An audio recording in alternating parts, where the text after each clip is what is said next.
Many of us, when it comes to the Lord doing something in our lives when we absolutely need it, we begin to doubt if we even deserve it. We begin to doubt that we're ever going to get it. In other words, we have an issue with our faith depending upon the Lord. We can do it for somebody else, but when it comes to us, we start saying, well, maybe he won't do it because I don't deserve it. Why wouldn't you deserve it? He washed you by the blood of the Lamb, so what are the disqualifications? Don't feel bad, because in all the generations of people who were born into a prophetic generation, they were the same way. Their society was the same way. And if you look closely enough, it's been happening in our lives for many years. Not for just the last 2 years, but for many years. And since that time, things have taken these change factors, notable change factors, and you see them with the advent of the computer, with the advent of AI. Cell phones is one of the biggest changes we have. We don't have borders anymore. The telephone took that away. The cell phone took that away. Emails took away people's patience. Now we have a demand society. We don't have a society with patience. We have a society who demands everything, and they don't see why they can't get it right now. This has changed everything, but it's exactly like those prophetic generations in times of old. I want to bring these things out so that you can see this is not the first time something like this has happened, but that this very time that we live in is notable just like the other times in history. Except God made a promise. He said he would do it one more time, not 50 more times, but there would be one more time, one more correction, if you would, one more set of the fulfillment of prophecy, and this is it. This is the last time. See, the last time was marked by the birth of Jesus. In the other times in history, the world did not have the birth of a Messiah, but we do now. I'll tell you one thing Pharaoh did state, and they wrote it down, but he realized that God was the God of gods and that he regretted ever doubting that. He didn't know why his heart was so hardened. Remember, God hardened his heart. You remember that? When Moses was talking in the presence of the Lord, saying, the Lord said, go back and tell him that to let his people go. And Moses said, well, he's not going to let his people go. And God said, I know he won't, because I'm going to harden his heart. That's why every time Moses made a plea for his people, Pharaoh said no, because God hardened Pharaoh's heart. Now, he did this for a reason. He hardened Pharaoh's heart because every time Pharaoh said no, there was a plague that would come across the land. Now, the plague accomplished a few things. Most notably, it accomplished within the Israelites at the time, or the Egyptian slaves, it made them really consider and begin to fear the Lord again. And it got them used to certain acts of God again. So those plagues became worse and worse and worse and worse until the day they were escorted out from Egypt. In fact, the day they finally were let go was a very victorious day, but it was also it was a day of disaster, because after they got to where they were going, being led there, by the way, supernaturally by things they had never seen before, God made them accustomed to seeing things in a very different light through those plagues. He got them used to, so they wouldn't have a heart attack by way of his presence. He got them accustomed to seeing things, because if somebody were to lead us out of the U.S. and we would follow a pillar of cloud by day and a pillar of fire by night, I think that would confuse a lot of people, unless we had identification for who that object belonged to or whatever it was. Each time people reverenced the Lord more and more through these plagues. That's what happened. It woke them up, just as the Lord is about to wake us up. Each plague that came by, they sought the Lord ever the more. They began to remember him. Remember, they were Egyptian slaves. They were not treated very well. Things were harsh for them, but they regained a quick respect for the Lord again through many of the plagues. They began to respect the Lord again and actually listen to Moses, because the plagues overwhelmed everything. Anyway, upon following him out, they got up to they couldn't get across. The Lord did that on purpose too, because at that time, many people began to say within themselves, let's go back to Egypt. We had it made there. Why are we here? And so what happened was, while they were going forward, many of them stalled because they were thinking about going back. Keep listening. While they were thinking about going back, and they had actually stopped, and they were thinking about going back, the Red Sea opened. When it opened, everybody who did not go back started going through. Some people stalled. All the individuals who stalled, do you know what happened to them? They didn't make it. The water collapsed in on them, and some of them were actually killed by the Egyptians. And a great many of them were also slain because they paused. They considered, let's go back. See, what was happening here was, it was a filtering, is what happened. Those who liked Egypt, who began to live with the conditions, why were they living with the conditions? Why did they think that? Because they gained favor among the Egyptians, ruling over their own people. They had forgotten about their brother, is what they did. Folks, listen to me. The people who paused and looked back were the same people who had advantages in Egypt. In a land that enslaved them, they had advantages. And so they weren't willing to give up that advantage for what? To go in the middle of nowhere? They didn't know. So when they paused, that was enough time lost. If they had not paused and kept going, they would have been swallowed up by the water. But they paused and they looked back. And of course, Pharaoh began to pursue them, and he got some of them. And the water collapsed on the rest. A great many of them made it through. Those who didn't look back, who kept going, they made it through. Those who paused, they were lost. Now, that was one of the first things. But that is a multicultural type story. That is true even today. What they did was they forgot about the brother. You know what, in today's world, as you watch these events, what do you hear? You hear the resounding statement, we are right and they are wrong. That's what you hear. Do you remember the arguments before World War II? During some of the presidential wars prior to World War II, same things were said. We're right, they're wrong. Democrats are wrong. The Republicans are right. The Republicans are wrong. The Democrats are right. You heard the same thing. And it got to the point where people were no longer interested, nor did they recognize their neighbor, another human being, as being a human being. But they were interested in what they belonged to. This happened before World War II. All of a sudden, when they were drawn into combat, people began to die. When they were drawn into combat and all these letters came back notifying parents that their sons were dead, then a great sadness struck this land. That's when people became patriotic and they said, you know what, forget about sides. This is about humanity and a tyrant. See, because we haven't figured it out yet, we as Christians. Have you noticed that humanity always has to have an enemy? If humanity does not have an enemy, they begin to fight themselves. Now, I'm not talking about the ones who know Christ. We are surely of a different spirit. But those who don't know Christ, or those who are loosely anchored in Christ, if they don't have an enemy, their neighbor becomes their enemy. It's the same reason a prisoner can be let out of prison, and they do also well in prison. They conform and everything, but they're let out into a world of freedom.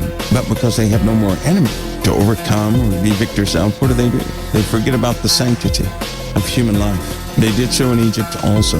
They forgot about the sanctity of human life. They did so before World War II. The cruel things were happening before World War II. They forgot about the sanctity of human life. This is when humanity divides itself based upon anything. Anything they see fit, they will divide themselves. This is when people form into groups, and they'll say, our group is right and your group is wrong. And when they begin to do this and destroy one another, our Father steps in every single time. What do you hear out there today? What do you hear? You know what the argument is? The argument is based upon an opinion of who can run the country better than the other. If you take one step back, you'll see something. When the Democrats were in power, what do? They run the country for the Democrats, saying it's for everybody. When the Republicans are in power, what do? They run the country for the Republicans and say it's for everybody. They both do the similar things. Both have two different types of governing actions. Each one will say what we're doing is good for all, but they only stand for one type of mindset, conservatism or liberalism. Does that work? Obviously, it does not work, and it has not worked. What it has succeeded in doing is dividing person from person, causing people to do what? To forget about the sanctity of humanity. See, how you value the sanctity of humanity is always measured when you lose. It is never measured when you win. When somebody wins something, when somebody's sitting on top of the world, it's easy for them to say, hey, we're going to do the best for you, okay? Because they're comfortable. But when you're sitting at the bottom of the world, it is very difficult to say, hey, I'm going to do the best for you, because you don't have anything. You have complaints also.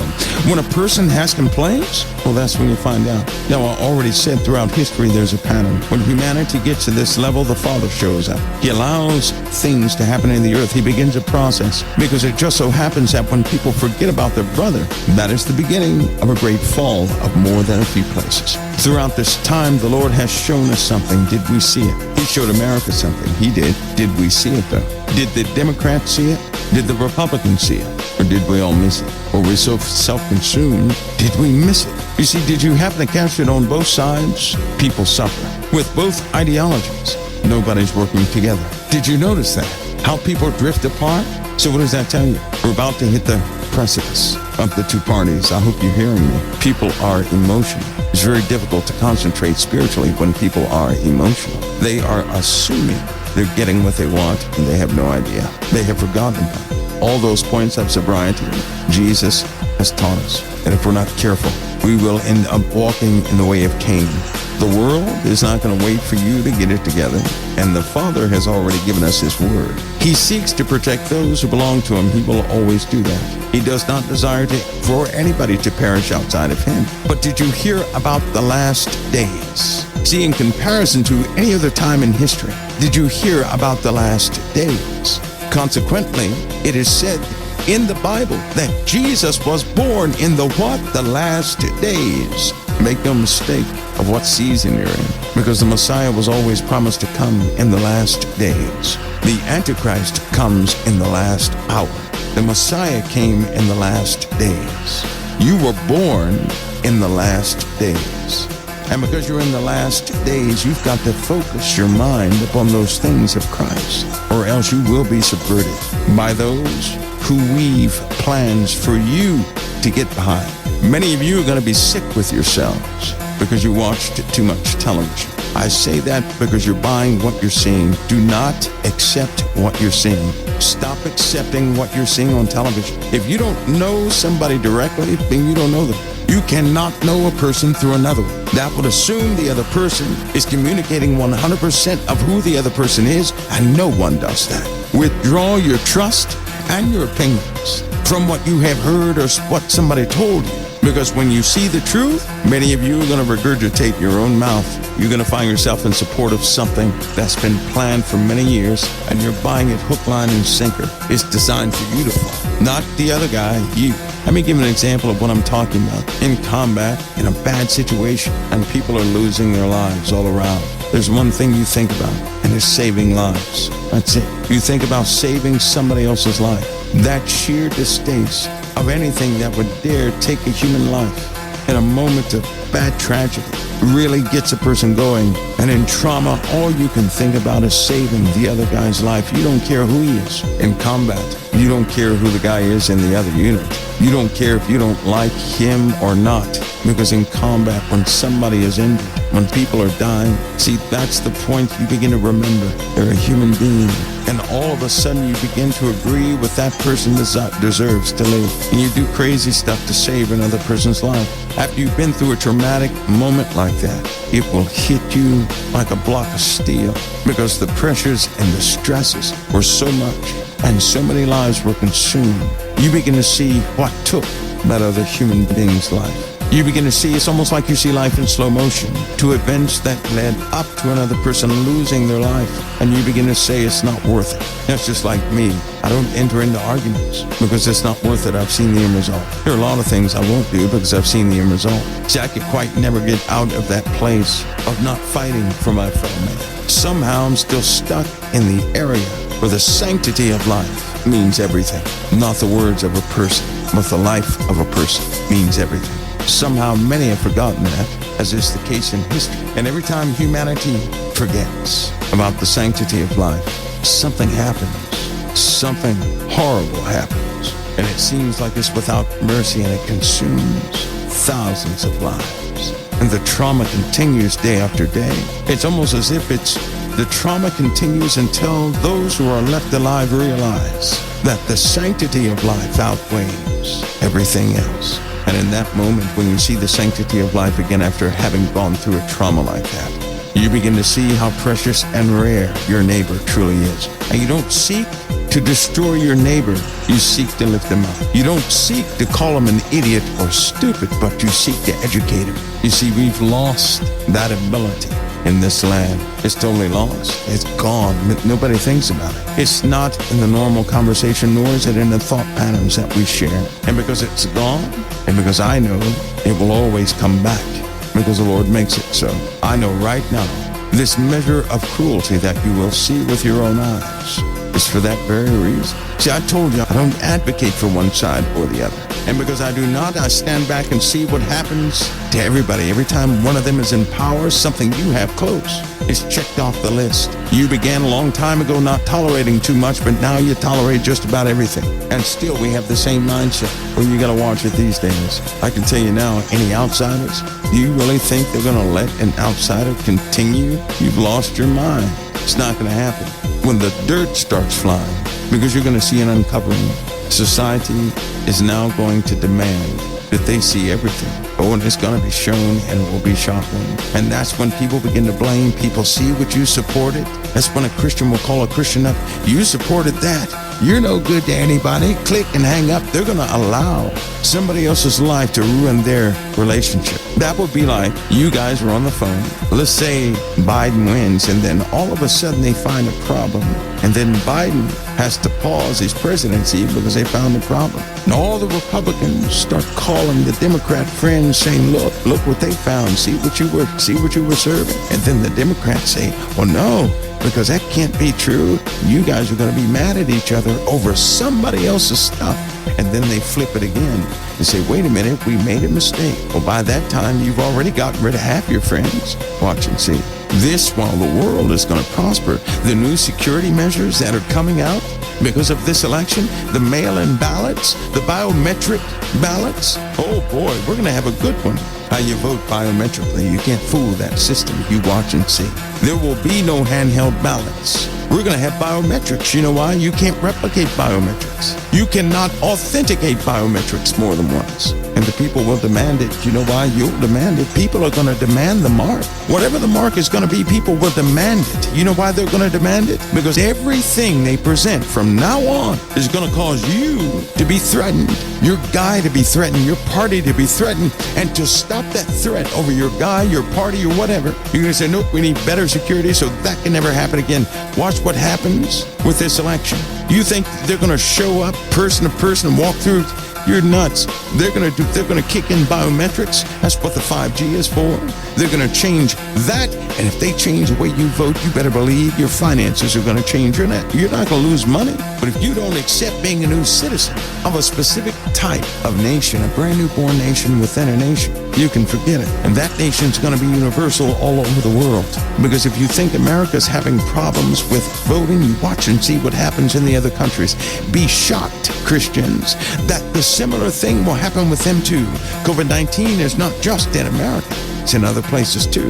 And they have to go on with their business too, don't they? But authentication is causing a problem because of hackers and cheaters. Even if they hired all the hackers and cheaters, even if they were the ones, the government were the ones burning up the ballot, knowing what they're doing, getting you to stand behind something. I'm not so easily fooled. I'm not schizophrenic either. See, because I've seen operations where they go to greater depths to do lesser things. You may have no idea what this is accomplishing, but I can tell you right now what you're involved in the middle of is turning over everything for the entire world, not just for America. That's the part you don't understand. And if you buy it hook, line, and sinker, I don't care what side you're on, the world will buy it too. Thus we have a kingdom called the beast standing up, but a very different beast kingdom, one that you're a part of, one that you made happen because you demanded that your guy win. Because you demanded that your guy had proper representation. Hope you understand what I'm saying. There really are good people on both sides, but they're not going to be good for long. They're going to be squeezed out. The great majority of them are gone. And the ones who attempt to change anything in this system, well, you can see what happens to them. And at some point, one of them came to give a last cry. It just looked a different way. When a warning is given, if somebody knew about something really bad, would you evaluate the person? In this society, we do.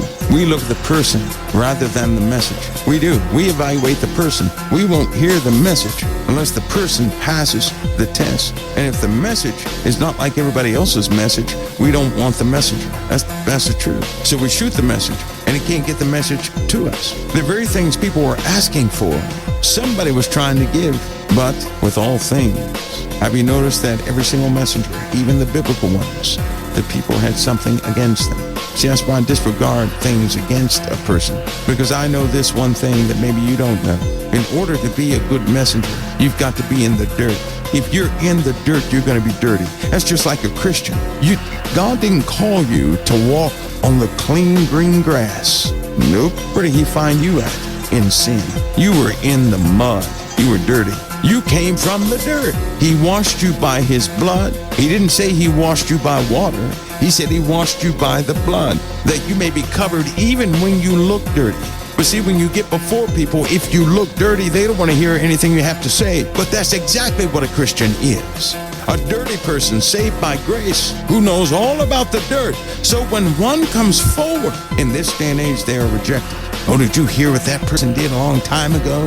Well, good Lord. Aren't they supposed to be sinners saved by grace? What do you want? Somebody who never entered in? Don't give me that person who never did anything wrong. I don't want anybody near me like that. You know why? They can't do combat. They can't go into combat with me. They can't go into spiritual warfare with me. Only those people who have looked Satan in the face know what he looks like. Otherwise, he can fool a person. If a person does not know what real evil looks like, they can be beguiled. Don't give me anybody who has no experience being in the mud. Give me the dirtiest person you have. That's the one I'll take. Thank you.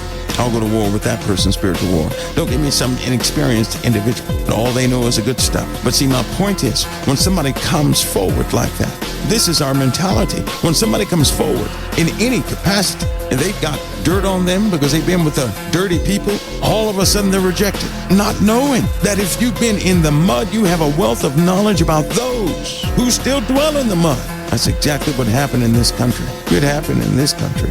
I don't go as far as everybody else goes with all the stuff. No, I do not do that. I don't bash people either. But I'm telling you something. Whenever you want to know the truth about something, go get somebody who's been in the dirt.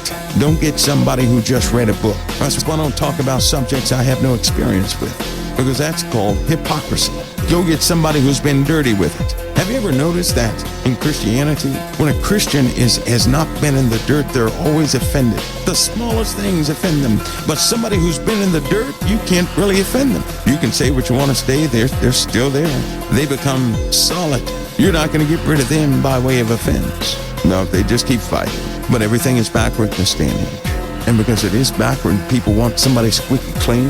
Well, the Lord even said, what people call for, speaking of a nation or a society, they're going to get a befitting person to satisfy them, to show them what they were calling for. You have to remember something. God is not some I gotcha person. That's not who he is.